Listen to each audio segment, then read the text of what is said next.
buenos días, feliz sábado para todos. Es un placer estar con ustedes, querido amigo que nos ven a través de la internet. Quiero empezar esta mañana teniendo una oración con cada uno de ustedes. Querido Dios, te invitamos en esta mañana para que nos acompañes, para que esté con nosotros en este día. Que la paz, tu Santo Espíritu y tu santo poder esté con cada uno de nosotros. Gracias, Señor, porque en las casas hay muchas personas que están viendo este mensaje. Gracias, Señor, porque tú estás a nuestro lado. Acompáñanos, bendícenos y dirígenos en el nombre de Jesús. Amén. Amén. Muy bien, hermanos, en esta hermosa mañana queremos que ustedes puedan tener un contacto con Dios. En esta mañana vamos a tener un tema que yo he titulado ¿Cómo usamos el poder? Es una pregunta, es una afirmación, es algo que te causa curiosidad.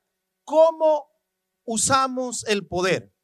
Y yo quiero que en esta mañana, para iniciar, que busquen en sus Biblias el Evangelio según San Mateo, capítulo 2, versículo 1 hasta el versículo 5. Vamos a leer. San Mateo, capítulo 2, versículo 1 hasta el versículo 5. Vamos a leer. Busquen allí su Biblia y vamos a leer en esta mañana.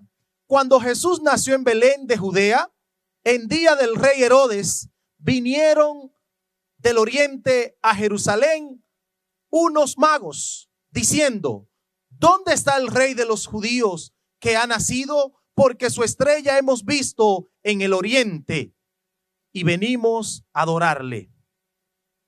Dice la Biblia que oyendo esto el rey Herodes se turbó y toda Jerusalén con él. Y convocando todos los principales sacerdotes y los escribas del pueblo, les preguntó dónde había de nacer el Cristo. Y dice el versículo 5, ellos le dijeron: en Belén de Judea. Seguimos leyendo, el versículo 7 dice así: entonces Herodes, llamando en secreto a los magos, indagó de ellos diligentemente el tiempo de la aparición de la estrella. Y dice el versículo 8, y enviándolos a Belén dijo: id allá y averiguad con diligencia acerca del niño, y cuando le halléis, hacedmelo saber, para que yo también vaya y le adore. Y dice el versículo 9, y enviándole, y dice: y ellos habiendo ido al rey, se fueron. Y he aquí la estrella que habían visto en el oriente iba delante de ellos, hasta que llegando se detuvo sobre donde estaba el niño. Versículo 12. Pero siendo avisados por revelación en sueño que no volviesen a Herodes, regresaron a su tierra por otro camino. Y por último el versículo 16 dice: entonces Herodes, cuando se vio burlados por los magos, se enojó mucho y mandó a matar a todos los niños menores de 2 años que habían en Belén y en todos sus alrededores, conforme al tiempo que había inquirido de los magos. Querido amigo, hoy vamos a hablar cómo usamos el poder. El poder tiene mucho que ver con el liderazgo. Y utilicé el texto de hoy para hablarte sobre alguien que sí tuvo poder. Esa persona que tuvo poder fue Herodes. Vamos a hablar en un momento de Herodes, que fue la persona que aparece aquí junto con los Reyes Magos en el nacimiento de Jesús. El poder es igual también a liderazgo. Y yo tengo una pregunta: ¿qué es liderazgo? Es una pregunta interesante que podemos nosotros hacer. No es lo mismo ser un dirigente que ser un líder. Escuchen bien. No es lo mismo ser un dirigente que ser un líder. Muchas personas dirigen, pero no son líderes. Muchas personas están dirigiendo, pero no tienen liderazgo. Entonces, en el liderazgo es necesario que tú entiendas que tú puedes dirigir, pero necesariamente tú no eres un líder.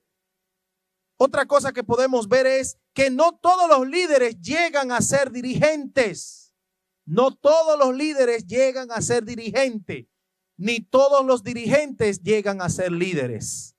Es algo como que se convierte en un trabalengua. No todos los líderes llegan a ser dirigentes. y no todos los dirigentes llegan a ser líderes. Que entonces viene una pregunta. Dirigente es aquel que ya sabemos que tiene liderazgo, que puede influir sobre la gente, que puede estar allí, pero a veces hay dirigentes que no tienen liderazgo, y yo hice una ecuación donde dirigente menos liderazgo, eso es igual a problema. O sea que si hay personas que dirigen, que tienen la oportunidad de dirigir, pero no tienen liderazgo, eso da como resultado problema. Te quiero decir que si tú diriges, pero no tienes liderazgo, va a ser un problema. Muchas personas necesitan liderazgo para poder dirigir, porque dirigen, pero nadie lo escucha. Entonces yo te quiero hacer una pregunta. Si es verdadero o es falso. Tú me vas a decir si es falso o es verdadero lo que voy a preguntar. Para ejercer el liderazgo, ¿hay que tener poder? Yo quiero que tú respondas desde tu casa. Para ejercer liderazgo, ¿hay que tener poder? Yo quiero darte la respuesta. La respuesta es sí. Tú necesitas poder necesitas liderazgo para dirigir, pero sin el poder tú no tienes liderazgo. Así que es verdadero que para ejercer el liderazgo tú necesitas poder. Para tú estar viendo este mensaje hoy, tú necesitaste tomar una decisión de poder. El poder de encender tu televisor, el poder de encender tu celular. Tú necesitas poder, porque el poder tiene que ver con las decisiones que tomamos. Si tú no tomas decisiones, tú no puedes vivir la vida, porque de eso se trata. Pero, ¿qué es el poder? Es la pregunta que muchos estarán haciendo en su casa. ¿Qué es el poder? Presta atención. Hay dos tipos de poder. Algunos autores seculares ponen 3 tipos de poder, pero yo me voy a concentrar hoy en 2 tipos de poder. Existe el poder interno y también existe el poder externo.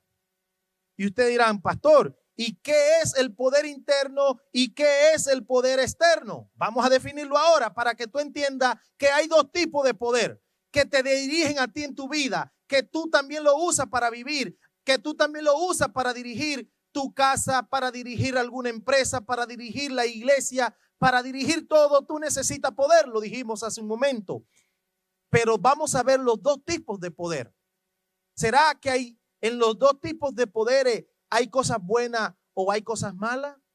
Sí, querido amigo, lo vamos a descubrir ahora. ¿Qué es entonces el poder interno? ¿Qué es el poder interno?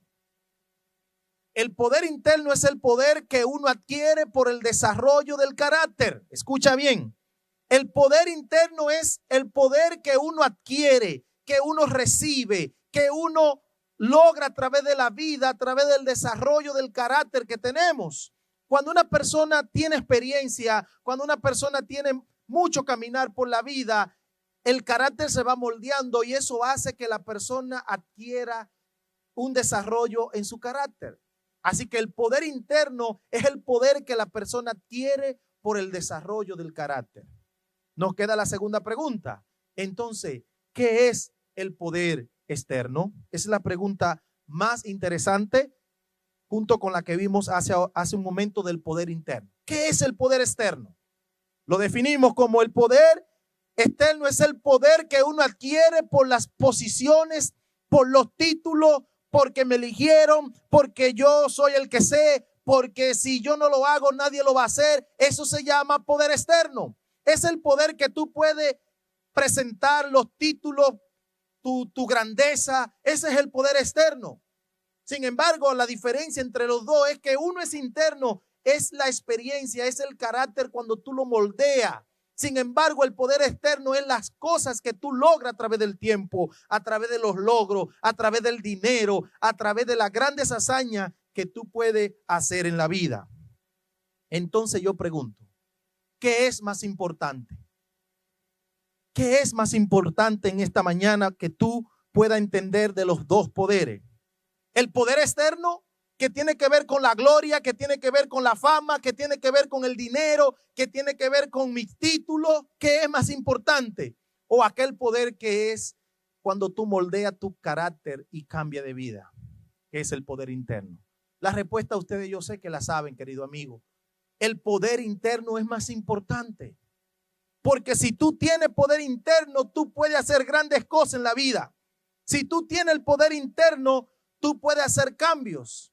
Yo tengo aquí una declaración interesante. No todos los que tienen poder interno llegan a tener poder externo. Escuchen bien. Muchas personas tienen un poder interno, pero nunca van a llegar a tener un poder externo. O sea que muchas personas tienen poder interno, moldearon su carácter, se dejan guiar, son personas amorosas, son líderes, pero nunca van a tener los títulos y la gloria y la pompa que otras personas obtienen. Pero otra declaración es que no todos los que tienen poder externo llegan a tener poder interno. No todo lo que ustedes ven como decía un refrán, no todo lo que brilla es oro.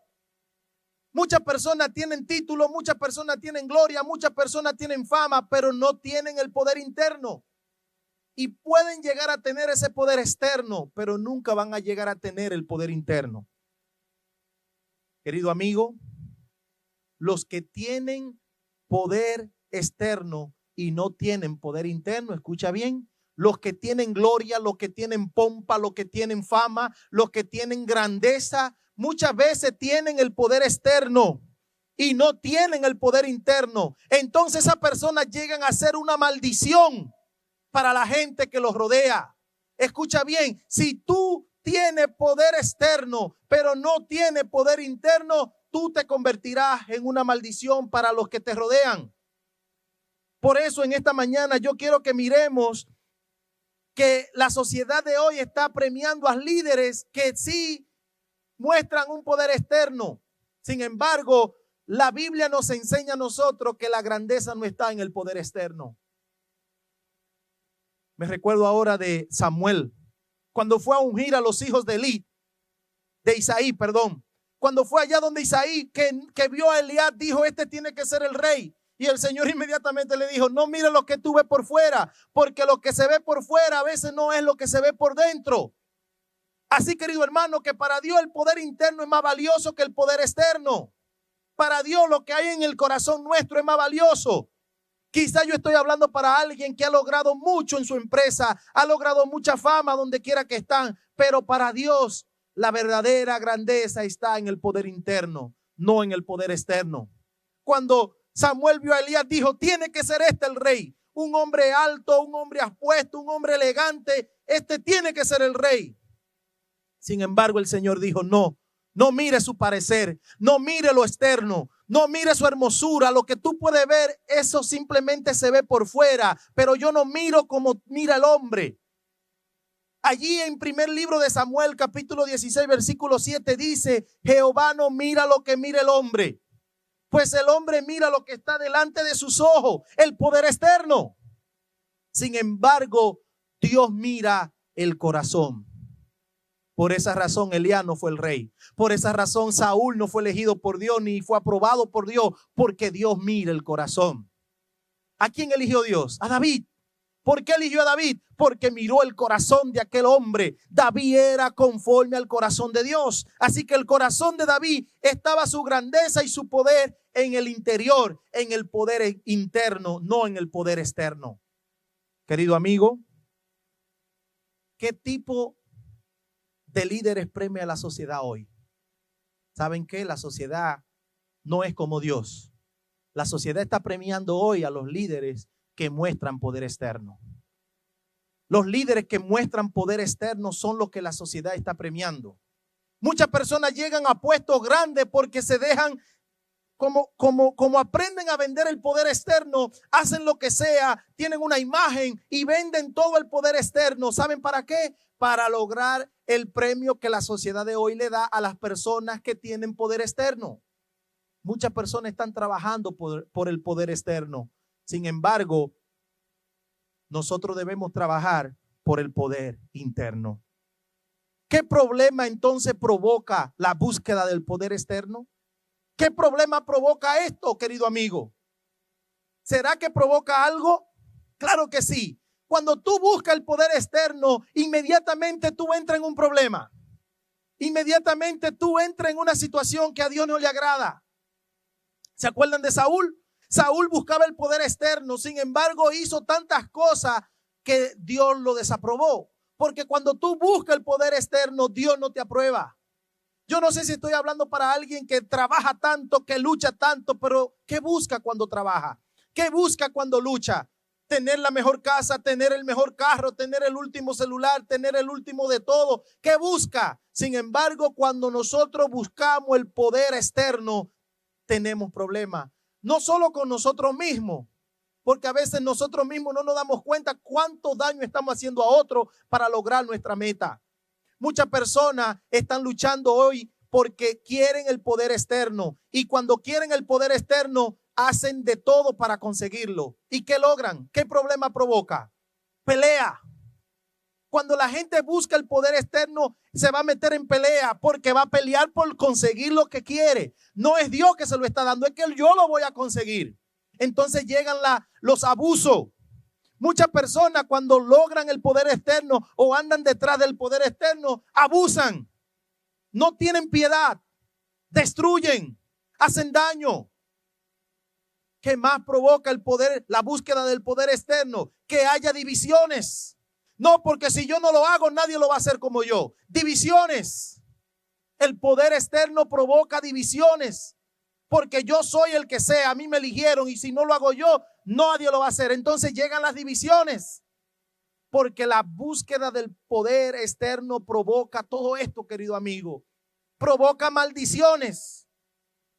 Provoca maldiciones para todos los que rodean al que anda buscando el poder externo. ¿Qué provoca el poder externo? Orgullo. Te hace ser orgulloso porque te crees grande, te crees poderoso, te crees invencible. Tú abusas, tú pisoteas, tú haces daño porque a ti no te importa, porque anda en búsqueda del poder externo. Querido amigo, querido hermano, querido que me está escuchando en cualquier parte del mundo, yo no sé por qué poder tú estás luchando, pero yo te digo en esta mañana, yo te digo en este día que Dios quiere que tú tengas un poder interno. Aquel poder que moldea tu carácter, no el poder que solo se ve por fuera. Dios quiere cambiar tu corazón. Yo no sé si estoy hablando para alguien que ha hecho tanto daño en búsqueda del poder externo. Ha perdido amigos, han perdido familiares, han perdido de todo. Sin embargo, Dios quiere que nosotros tengamos un poder interno y no un poder externo. La siguiente declaración que yo quiero que veamos es interesantísima. Escuchen bien, voy a leer. Dice, las personas con poder interno que llegan a poseer poder externo, escuchen bien, hay personas que primero logran el poder interno y eso es una bendición, tener el poder interno, y luego llegan a tener o a poseer el poder externo. Pues si tú pasas por este proceso de tener poder interno y luego llega el poder externo, dice aquí que llegan a ser una bendición, no maldición, bendición para todos aquellos que están bajo su influencia. O sea que Dios no está en desacuerdo con que tú logres el poder externo. Pero el problema está en que muchos quieren llegar al poder externo sin pasar por el poder interno. Si tú logras llegar al poder externo, pero pasaste por el poder interno, tú eres una bendición para todos los que te rodean. Porque tú sabes lo que es pasar por el poder interno. Tú has moldeado tu carácter y lo pusiste como Dios. Te humillaste delante de Dios. Y por esa razón, cuando tú pasas por el poder interno y luego obtienes el poder externo, eres una bendición. Pero la otra declaración dice, las personas que llegan a poseer el poder externo sin haber desarrollado el poder interno, entonces esas personas llegan a ser una maldición para las organizaciones y para las personas a las que les sirven. Si tú llegas al poder externo y nunca pasaste por el poder interno, tú te convertirás en una maldición para la organización que tú vas a dirigir, para las personas que estarán bajo tu dirección. Querido amigo, si tú estás en búsqueda del poder externo, de la gloria, la fama, yo soy el mejor, nadie como yo, te digo en esta mañana, humíllate delante de Dios. Porque si no te humillas delante de Dios, tu poder lo va a alcanzar. No es que no lo va a alcanzar, lo va a alcanzar. Pero tu vida será un desastre. Para esto yo quiero que entremos a una pregunta del personaje que vamos a estudiar hoy. ¿Quién era Herodes el Grande? De Herodes vamos a hablar. Aquel Herodes que cuando Cristo nació reinaba en Judea. Aquel Herodes que se llamó en la Biblia el Grande. Que todas las personas de ese entonces decían nadie como él. Herodes es un ejemplo, querido amigo, de alguien que luchó por el poder externo sin haberse sometido al poder interno.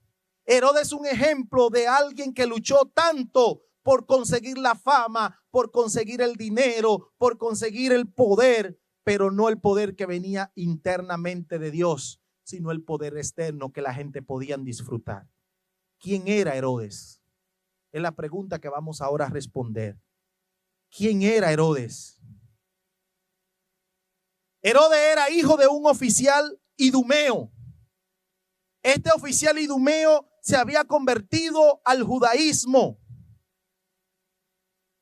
O sea que Herodes era hijo de alguien que no era judío de nacimiento, ni Herodes tampoco era judío de nacimiento. Los judíos habían conquistado a Edom y su padre o su abuelo se hicieron judíos. Herodes se tuvo que hacer judío, no era judío. Así que Herodes no nació siendo un judío, sino que él, por su padre, por su abuelo, se convirtieron al judaísmo. ¿Quién era Herodes? Herodes, que era muy amigo por la influencia de su papá, logró que Julio César lo nombrara como gobernador de Galilea. Gracias a la influencia de su padre, Herodes llegó a ser gobernador de Galilea. Así que estamos hablando de alguien que empezó a crecer. Herodes, un idumeo, se convierte al judaísmo y ahora su padre, que tiene influencia, logra que Julio César, el emperador de Roma, lo nombre como gobernador de Galilea. ¿Quién era Herodes el Grande? Herodes el Grande era un fielmente colector de los impuestos para Roma. Limpió de bandidos la región. Así que estamos hablando de alguien que empezó a trabajar por el poder externo. Empezó a limpiar la región, colectaba los impuestos, hacía todo bien porque él quería el poder externo. ¿Qué más hizo Herodes el Grande? ¿Quién era él? Herodes hacía lo que fuera para quedar bien con Roma sin importar, oigan bien, a quién pisoteara. A él no le importaba nada. Él no le importaba pasarle por encima a nadie. Con que yo quede bien con Roma, no me importa. Yo necesito que Roma vea quién soy yo. Yo soy fiel a Roma. Y si Roma necesita ver que yo soy fiel a ellos, no importa a quién yo tenga que pisotear, yo lo voy a conseguir. Así que Herodes era alguien que empezó a trabajar por el poder externo. ¿Quién era Herodes? Era un hábil diplomático en el arte de quedar bien con Roma. Él era alguien que quedaba bien con Roma. Fue tan exitoso que fue nombrado rey de Judea por el Senado. Así que estamos hablando que Herodes no simplemente era alguien que se quedaba tranquilo, no. Él tenía el arte de tener la diplomacia, el arte de tener el poder y quedaba bien con Roma.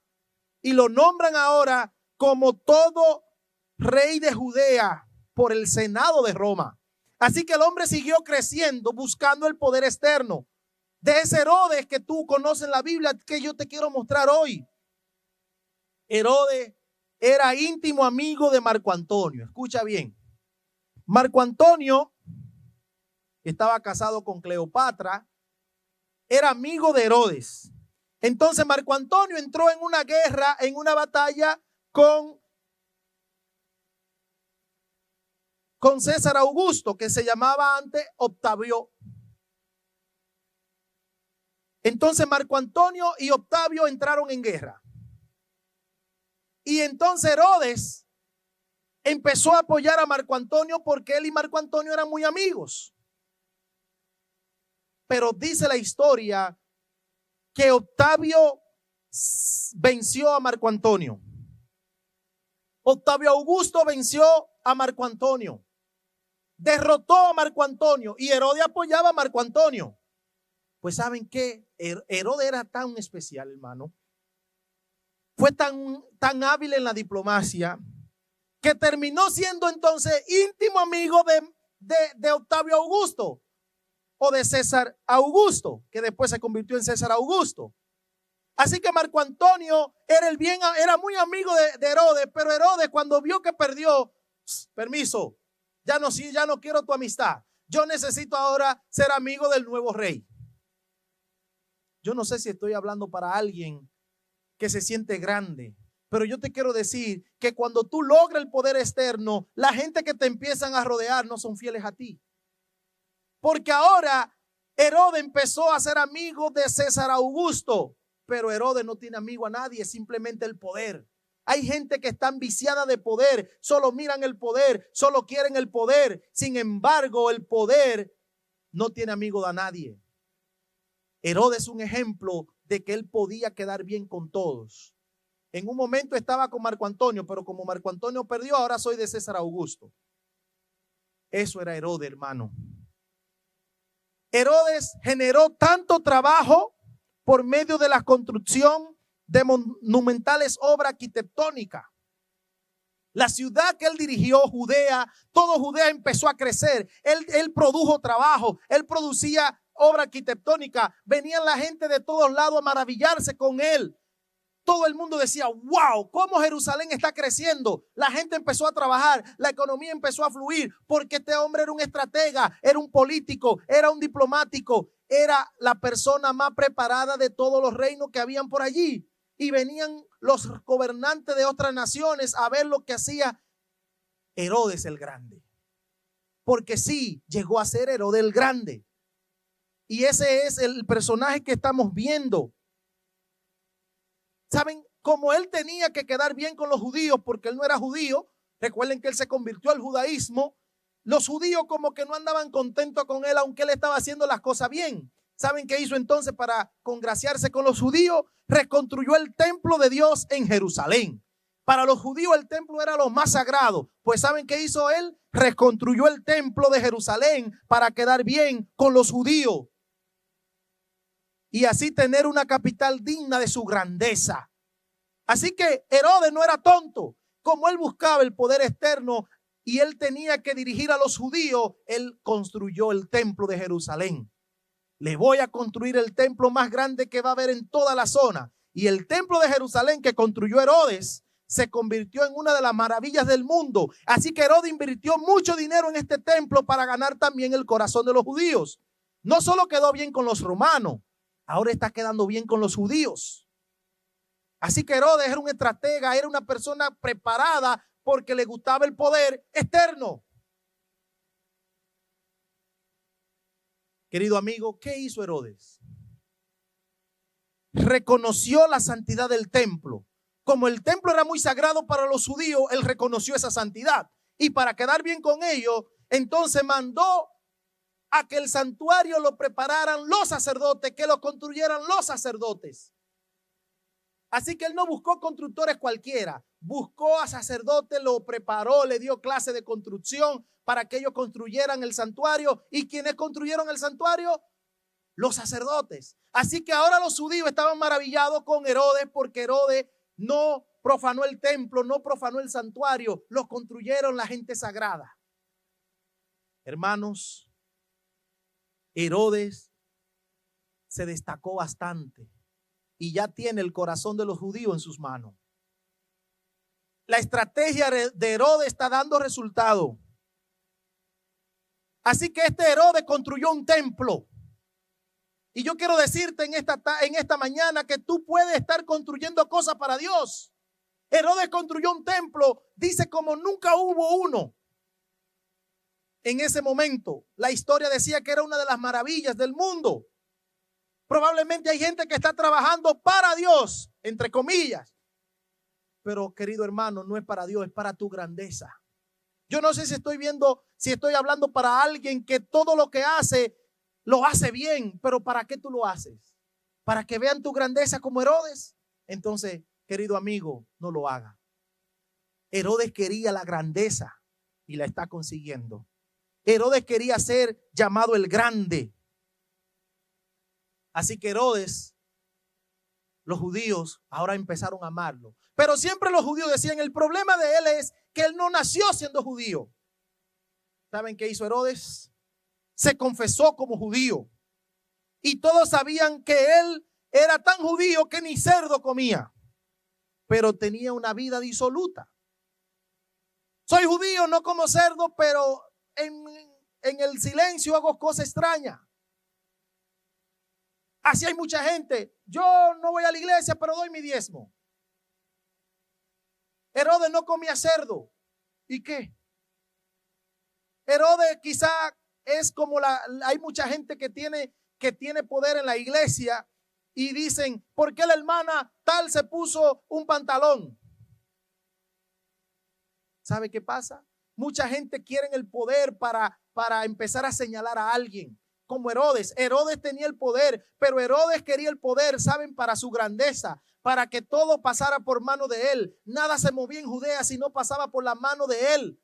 Herodes tenía todo controlado. Quizá yo estoy hablando para alguien que está dirigiendo en algún lugar del mundo, quizá aquí en la iglesia, quizá en otro lugar, pero tú no sabes que si tú estás trabajando y es para tu gloria y tu honra, te está perdiendo el tiempo y te está hundiendo cada día más. Trabaja para Dios, que la grandeza sea de Dios, que tu poder sea el poder interno, no la grandeza ni el poder externo. Querido amigo, ¿quién era Herodes? Durante su reinado, durante el reinado de Herodes floreció el comercio, floreció las manufacturas de Palestina, se convirtió Jerusalén, se convirtió Judea en uno de los lugares más prósperos, más productivos. Dice la historia que un día llegó una hambruna a Jerusalén, a Judea y a todos los pueblos por allí. Y Herodes, para ganar el poder, para ganar la fama, para ganar la oportunidad, ¿saben qué hizo? De su dinero compró grano para alimentar al pueblo. Para mitigar una hambruna del pueblo, compró grano de su propio bolsillo. Gastó de su dinero para alimentar a Judea. Eso era Herodes, hermano. Un hombre que tenía todo calculado para tener grandeza. Sin embargo, ¿de qué sirvió la grandeza de Herodes? ¿Quién era Herodes? ¿Quién era Herodes? Quiero decirte que desde el punto de vista político y cultural, Herodes fue considerado un grande. Sí, un grande. No es mentira, la Biblia lo dice. ¿Y saben cómo lo registra la Biblia en Mateo 2? Herodes el Grande. Él logró conseguir ese nombre. Yo soy Herodes el Grande. Nadie como yo. Sin embargo, amigos, hay una pregunta que me surge. ¿Quién era Herodes en su vida privada? ¿Quién era Herodes en su vida privada? Porque ahora en la vida política, en la vida comercial, fue un exitoso hombre. Pisoteó, derrumbó, no importa, logró estar bien con Roma, estar bien con los judíos, llegó a ser el país más próspero, todo llegó. Pero ¿quién era Herodes Grande en su vida privada? Quizás tú eres poderoso, quizás tú diriges una empresa, quizás tú tienes personas a tu servicio, pero ¿quién eres tú en tu vida privada? Vamos a conocer ahora a Herodes en su vida privada. Para congraciarse con los judíos, siempre él buscaba congraciarse con los judíos, hizo desaparecer a su esposa Doris y a su hijo para casarse con Marianna, quien era de la dinastía Asmonea o Macabea. Así que la primera esposa, donde él tenía a su esposa, tenía a su hijo, dice que la mandó a desaparecer con todo hijo y se casó con Marianna. Marianna era una judía de nacimiento. Y como él no era un judío de nacimiento, él dice, bueno, yo voy a ganar el corazón del pueblo casándome con alguien que nació en el pueblo. Y me voy a casar con ella. Y se casó con Marianna para ganar el corazón de los judíos. ¿Qué dice más de Herodes? ¿Cómo era su vida? A pedido de Marianna, entonces nombró a su cuñado como sumo sacerdote. Su esposa le pidió que ayudara al cuñado para que fuera sumo sacerdote y él lo nombró sumo sacerdote. Pero luego Herodes lo ve como una amenaza a su cuñado y lo manda a matar mientras nadaba en su piscina o en su alberca. Allí lo mató porque este hombre empezó a crecer. El sumo sacerdote, el cuñado empezó a crecer y Herodes dijo, si sigue creciendo me va a derrotar, mátenlo. Ese era Herodes entonces en su vida privada.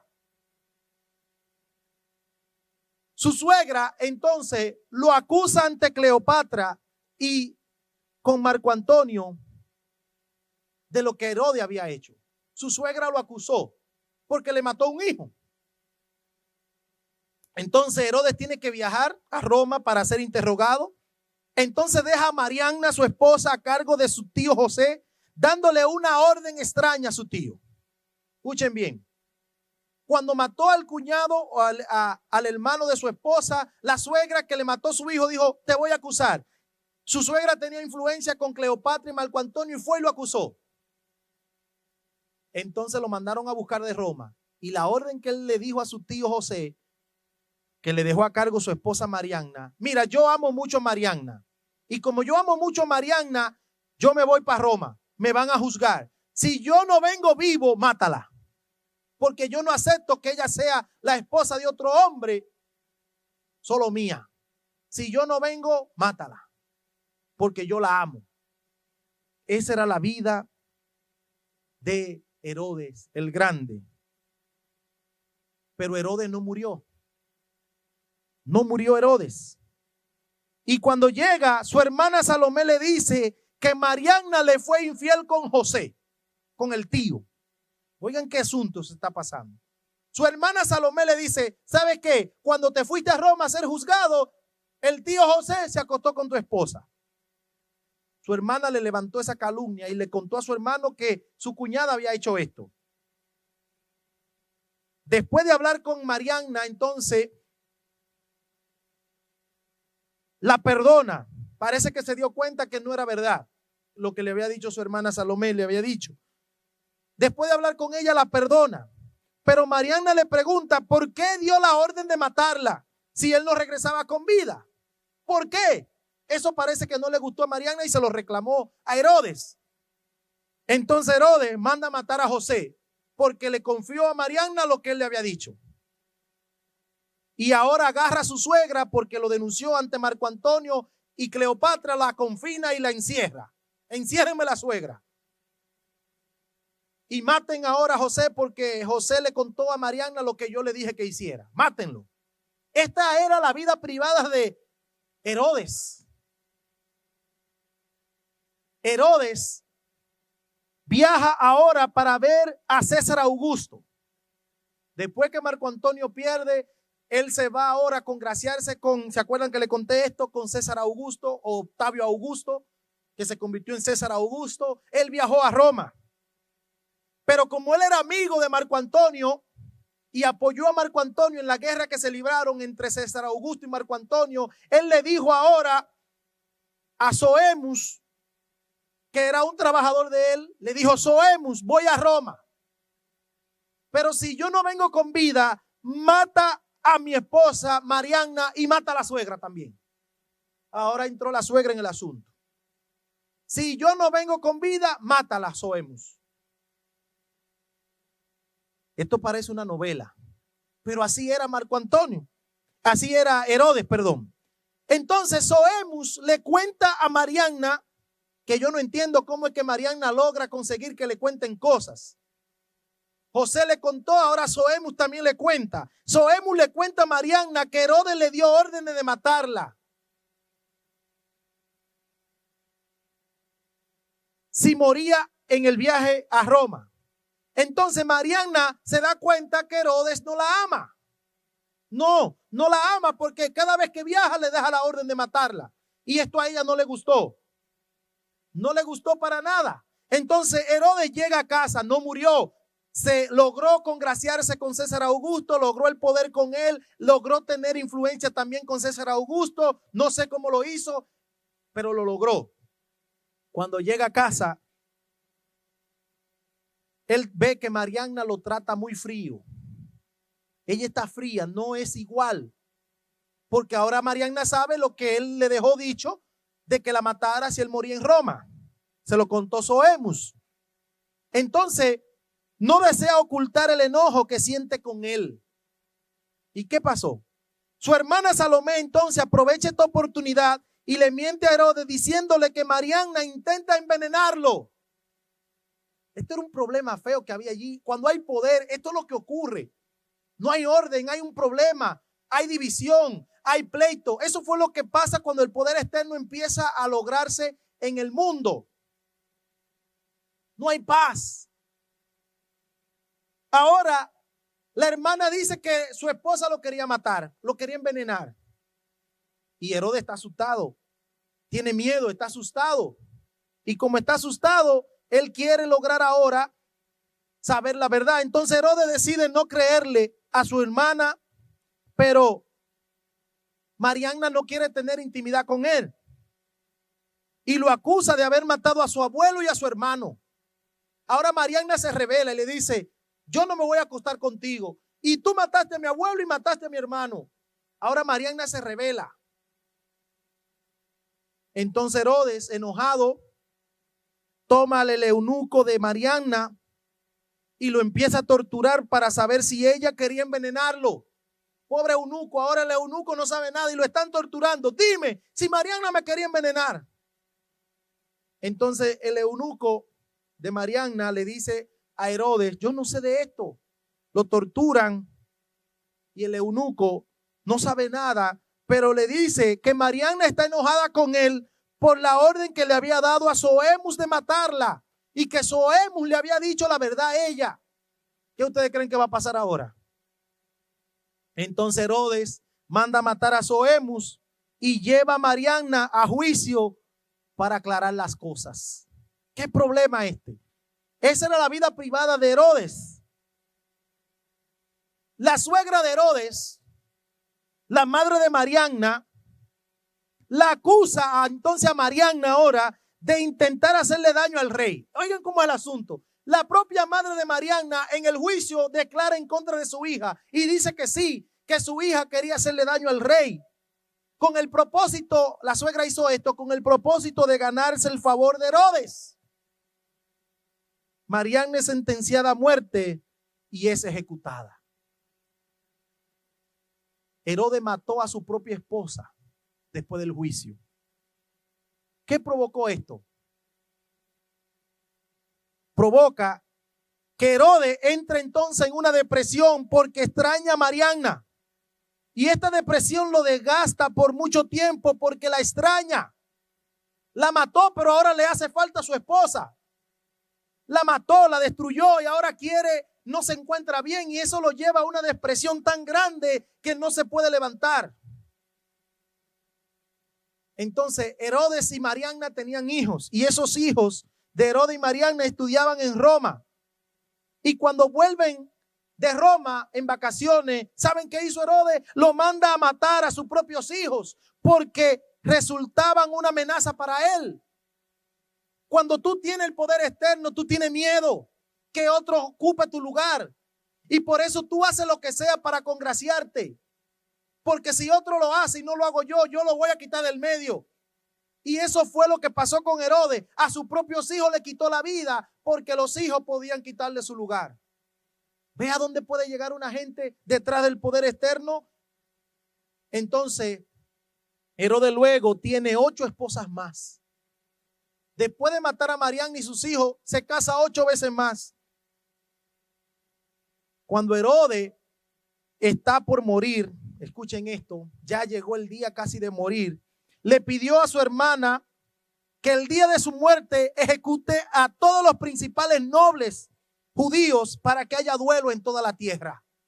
Cuando yo muera, mata a todos los nobles que van a llorar. Si no lloran por mí, que lloren por los nobles, pero se van a dar cuenta que lloraron. Y el mundo va a entender que fue por mí que lloraron. Hasta en su muerte Herodes está haciendo daño. Y yo pregunto, ¿quién era Herodes el Grande?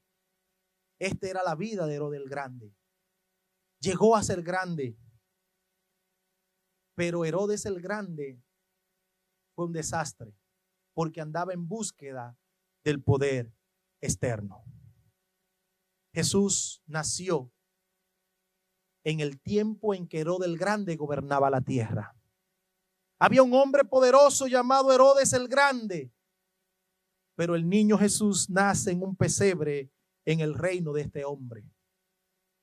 Nació Herodes el Grande, pero ahora nació Jesús. En medio de un hombre malo, un hombre que quiere poder, un hombre que quiere la gloria, nació alguien en un pesebre.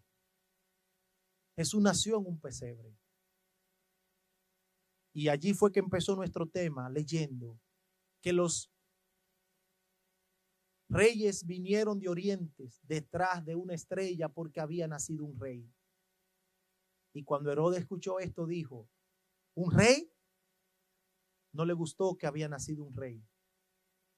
Mandó a buscar los profetas. ¿Qué pasa? ¿Dice la Biblia algo de que van a nacer un rey? Sí. ¿Dónde? En Belén. Y en Belén nació Jesús. ¿Pero dónde nació Jesús? Jesús nació en un pesebre. Nació en un pesebre, hermano, para demostrarnos a nosotros que no se trata del poder externo, la grandeza de la vida. Se trata de ser humilde. Se trata de tener poder interno. Jesús nació en un pesebre para enseñarnos a nosotros que cuando aparece Jesús en la escena, debemos decidir entre seguir reinando nosotros o entregar el reino a Jesús. Herodes el rey, Herodes el poderoso, pero en este momento nos damos cuenta que nació Jesús, el Rey de Reyes y Señor de Señores. Pero Jesús no fue grande. Y de ese Jesús es que yo quiero hablarte para terminar en esta mañana. Jesús es el grande, no Herodes, porque Herodes hizo daño, Herodes mató, Herodes destruyó, pero nació el grande de los grandes, se llama Jesús. ¿Y qué hizo Jesús? ¿Qué título obtuvo en la vida? Jesús fue un simple carpintero. Jesús simplemente fue un hijo de José y de María. Vivió en Nazaret, un barrio pobre. Jesús fue humillado, siendo el Rey de Reyes y Señor de Señores, bajó a la tierra y se humilló hasta lo sumo. Jesús es mi ejemplo, no Herodes el Grande. Yo no sé si estoy hablando para alguien que creía que la grandeza de esta tierra era lo primero. No, amigo. Lo más grande que ha pisado este mundo se llama Jesús. Y me enseñó a mí que ser grande es ser humilde, es vivir tranquilo, es vivir en armonía, es vivir en amor, es vivir en solidaridad con todos. Eso me enseña Jesús. Querido amigo, Jesús, ¿a qué vino? ¿A qué vino Jesús? Es la pregunta que yo quiero que tú te vayas ahora a tu casa, que tú al terminar este tema entiendas a qué vino Jesús. A enseñarnos a conocer y a practicar el poder interno. A eso vino Jesús. ¿Sabe quién era Jesús? La Biblia declara que Jesús era el Dios de reyes, donde las calles son de oros, donde los diamantes adornan las puertas. Allí vivió Jesús. Pero Jesús dejó el cielo y bajó a la tierra para enseñarnos a nosotros que hay que ser humildes. Sin embargo, hay personas que le sirven al mismo Jesús y hoy son más grandes que Jesús. Hoy quieren vivir más grande que Jesús. Hoy tienen lujos que Jesús nunca tuvo. Jesús nos enseñó a ser humilde, porque el reino de Jesús no es como el reino de este mundo. Sin embargo, el reino de este mundo es un reino que es contrario al reino de Cristo. El reino de Cristo te dice: si tú quieres ser el mayor en mi reino, humíllate. Sin embargo, en el reino del mundo exterior dice: si quieres ser grande, ser orgulloso. Viste bien. No puede andar con ropa que no sean de marca. Si anda con ropa sin marca, no va a ser grande. Ese es el mundo que el diablo nos ofrece, pero no Jesús. ¿A qué vino Jesús, querido amigo? Jesús vino a enseñarnos a conocer y a practicar el poder interno. Querido amigo, Jesús vino a demostrarnos con su ejemplo que debemos ser grandes, pero no en la tierra, sino grandes en el reino de los cielos. ¿A qué vino Jesús? La Biblia nos dice en Santiago 4:10: humíllense delante del Señor y Él los exaltará. Querido amigo, la Biblia te acaba de decir que te humille delante del Señor, y es de la grandeza. No es grande aquel que tiene la mejor casa, no es grande aquel que tiene el mejor carro, no es grande aquel que tiene el mejor negocio. Grande es humillarse delante del Señor. Querido amigo, ¿a qué vino Jesús? Mateo 11, 29 y 30 dice: carguen conmigo, carguen con mi yugo y aprendan de mí, pues yo soy apacible, yo soy manso y humilde de corazón, y encontrarán descanso para su alma en mí, porque mi yugo es fácil y ligera es mi carga. Querido amigo, Jesús vino a que tú cargues un yugo, pero ese yugo se ve difícil. No, es ligero. Lo único que la carga que Cristo nos pone es una carga donde nos enseña a no trabajar por el poder externo, sino a humillarnos y ser personas que trabajemos por el poder interno. Yo quiero que tú leas conmigo Marcos capítulo 10, versículo 42 al 45. En la última cita de esta mañana. Marcos 10, 42 al 45 dice: mas Jesús llamándolo les dijo, aquí van a entender a qué vino Cristo: sabéis que los que son tenidos por gobernantes de las naciones se enseñorean de ellas. Los que gobiernan el mundo se enseñorean del mundo, pisotean como Herodes el Grande. Tú maltratas a la gente. Eso dijo Cristo, ya lo dijo. Sabéis que los que son tenidos por gobernantes de las naciones se enseñorean de las naciones, se enseñorean de ellas, y sus grandes ejercen sobre ella potestad. Yo no sé si estoy hablando para alguien rico y poderoso. Yo no sé si estoy hablando para alguien que ha luchado toda la vida por el poder externo. Sin embargo, Cristo nos dice ahora en el versículo 43: pero no será así entre vosotros. No será así en mi reino. Cuando el mundo pisotea, cuando el mundo maltrata, en mi reino no. Si yo estoy hablando para algún dirigente de la iglesia que ha pisoteado a mucha gente para llegar a donde está, en el reino de Cristo no se hace así. No, no será así entre vosotros, sino que el que quiera hacerse grande entre vosotros, entonces será vuestro servidor. Esto es el reino de Dios, no el reino del mundo. Y el que de vosotros quiera ser el primero, entonces será siervo de todos. Yo no sé si estoy hablando para alguien que dirige la iglesia por mucho tiempo. Yo soy anciano, yo soy anciana, yo dirijo la iglesia y sin mí nada va a marchar. ¿Quién te dijo? De eso no se trata la vida. La vida se trata de que si tú quieres ser grande, tienes que ser un servidor en el reino de Cristo. El que de vosotros quiera ser primero, entonces será siervo de todos. Y el versículo 45 dice: porque el Hijo del Hombre no vino para ser servido, sino para servir y para dar su vida en rescate por muchos. ¿Cuántos dicen amén? En esta mañana, Cristo vino a dar su vida por ti. Y yo quiero terminar contándote esta historia. ¿A qué vino Jesús? ¿A qué vino Jesús? Es la pregunta que tú tienes que hacerte en esta mañana. ¿A qué vino Jesús? Jesús vino para que tú no busques la fama mundanal. Jesús no vino para que tú seas grande en esta tierra. Me llama la atención que Jesús habló de alguien, y yo quiero que un día Jesús hable así de mí.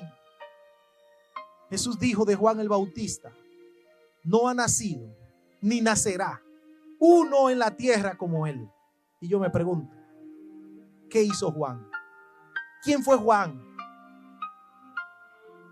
Humanamente hablando, políticamente hablando, Económicamente hablando, un loco que vivía en el desierto era Juan. Una persona fracasada era Juan. Juan no tenía futuro.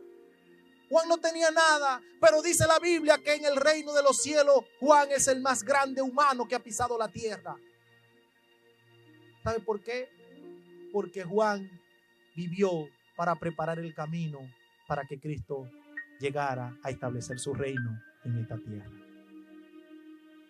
¿Te crees grande, amigos? ¿Te crees grande, hermano? ¿Te crees grande, amigo que me escucha? Grande no es aquel que logra tener fama y dinero. Grande es aquel que se humilla delante del Señor y el Señor lo exaltará. Yo quiero contarte algo que me llamó la atención. Esta historia me causa mucho dolor, me causa mucha tristeza. Estaba viendo la historia de una artista que todo el mundo la conoció porque fue la artista que más disco ha vendido en toda la historia de la tierra. La artista que más disco vendió, logró un contrato una sola vez, consiguió un contrato, miren de cuántos millones, firmó un contrato por $100 millones. Fue la artista femenina con más millones de dólares que consiguió cantando. Su riqueza ascendió a los $2,000 millones. Esta artista se llama Whitney Houston. Tenía una voz angelical, cantaba como nadie en la tierra. Pero me da tristeza hablar de Whitney, porque cuando yo veo la vida de ella me dice, ¿qué es el hombre? ¿Qué busca el hombre en esta tierra si al final pierde todo? Whitney cantaba hermoso. ¿Y saben dónde cantaba Whitney Houston? En una iglesia allá en New Jersey. A los 11 y 12 años alababa a Dios, cantaba para Dios, alababa al Señor, tenía una voz que el Señor era glorificado por esa voz. Pero un día alguien la escuchó cantar y dijo, esta voz no puede estar desperdiciándose en la iglesia. Esta voz no puede estar animando a gente a brincar y a saltar. Esta voz necesita venderse al mundo. Y esta voz que era tan hermosa, que alababa a Dios, el Señor era glorificado por esta voz. Alguien un día le dijo, ¿quieres ser grande? Y se le abrieron los ojos a Whitney. Se le abrieron los ojos a su padre. Se le abrieron los ojos a su madre. Se le abrió los ojos a la familia y le dijeron, ¿cómo vamos a ser grandes con la voz de tu hija? Me da tristeza porque la respuesta de esta familia debió ser, ya Whitney es grande porque alaba a Dios. Pero no fue así, querido amigo. La familia entendía que ella podía conseguir una grandeza mejor que la que estaba haciendo cantando en la iglesia. Y dice la historia que Whitney salió de la iglesia a cantarle al mundo. Hermano, Whitney no fracasó. En el mundo no. Porque esa voz ahora que era tan hermosa empezó a proyectarla en el mundo. Llegó a ser tan grande en el mundo que ella acumuló $2,000 millones. Llegó a ser la artista número 1 en todo Estados Unidos. Sus canciones estaban en el número 10, número 9, hasta llegar a ser la primera canción de todo Estados Unidos. Whitney llegó a ganar 411 premios en su carrera. Nadie como ella. ¿Pero qué logró Whitney? Dinero, fama. Sin embargo, Whitney me dice a mí que la artista más premiada, la artista con un contrato más grande en la historia, murió sola. Murió sola. Murió abandonada. Su corazón murió roto, se le partió su corazón porque nadie estaba con ella. Su padre antes de morir la demandó. Ella amaba a su padre, pero su padre la demandó por dinero. Su madre y sus hermanos se drogaban, se lucraron con el dinero de ella. Whitney murió sola. ¿Sabe por qué? Porque ella buscó un día la grandeza, pero buscó la grandeza equivocada. Y un 12 de febrero del 2012 encontraron su cuerpo muerto en una bañera ahogada. Qué tristeza saber que Whitney murió de esta manera. ¿Saben por qué, querido amigo? Porque la grandeza no está en servirnos ni ser poderoso, sino que la grandeza está en alabar a Dios. Yo quiero en esta mañana hacerte un llamado a ti. ¿Qué busca? ¿Para qué trabajas? ¿Por qué maltrata a los demás? ¿Por qué pisotea a tus compañeros? ¿Por qué te crees poderoso? No, que hoy tú puedas decir: en el nombre de Jesús yo me levanto y nunca más pisotearé a nadie, nunca más seré orgulloso, nunca más, porque me voy a humillar delante de Dios. Querido amigo, ¿para qué trabajas? ¿Para tener el mejor carro del vecindario? ¿Para tener la mejor casa del país? Para tener, pero ¿qué es tener? ¿De qué le vale al hombre obtener los bienes de esta tierra y perder su alma? Yo quiero orar contigo en esta mañana y decirte que aunque haya logrado lo que haya logrado, sin Dios tu vida está vacía. Yo sé que quizá estoy hablando para alguien que está derramando su vida en lágrimas, pero Dios te ama.